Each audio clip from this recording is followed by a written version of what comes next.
طلاق کے لیے ایک وقت مقرر کیا گیا کہ اس وقت میں طلاق ہوگی، اور کچھ اوقات میں طلاق دینے سے نہ صرف یہ کہ روکا گیا بلکہ شدت کے ساتھ روکا گیا اور اس پر سخت غصہ کیا گیا۔ جیسے اس میں سے ایک چیز ہے حیض کی حالت میں طلاق دینا، یہ حرام ہے، یہ بدعی طلاق ہے، اور کچھ اہل علم کے نزدیک یہ طلاق واقع ہی نہیں ہوتی۔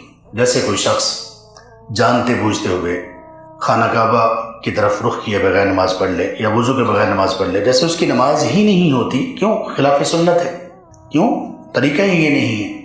تو اس طرح کچھ علماء نے کہا کہ اس میں حیض میں طلاق نہیں ہوتی، جیسے اس پر کچھ بات ہم نے کر لی کہ ایک ایسے طہر میں، یعنی خاتون کی نماز پڑھنے کی حالت میں طلاق دی جائے، لیکن اس میں شرط یہ ہے کہ شوہر نے اس پاکیزگی اور پاکی نماز پڑھنے والے دنوں میں اپنی بیوی سے تعلق قائم نہ کیا ہو، یا پھر وہ حامل ہو یعنی پریگننٹ ہو۔ یہ دو صورتیں ہیں اس طلاق کی جو کہ شریعت کے مطابق ہے۔ لیکن اگر اس نے حیض میں طلاق دی، یہ طلاق سنت کے مخالف ہے۔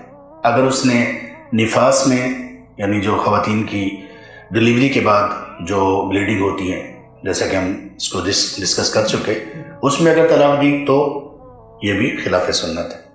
جس نے ایسی پاکیزگی کے دنوں میں، نماز پڑھنے کے دنوں میں خاتون کو، بیوی کو طلاق دی کہ جس میں اس نے اس سے مباشرت کر رکھی ہے، وہ بھی خلاف سنت ہے۔ اب طلاق کو مثال کے طور پہ کہ شخص طلاق دینا چاہتا ہے لیکن اس کی بیوی ان دنوں میں نماز نہیں پڑھ رہی،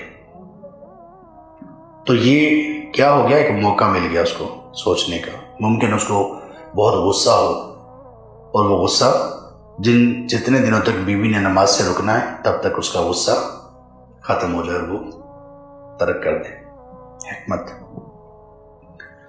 اسی طرح دیگر جو ممنوع اوقات ہیں ان کے بھی مقاصد میں سے ایک مقصد یہ ہے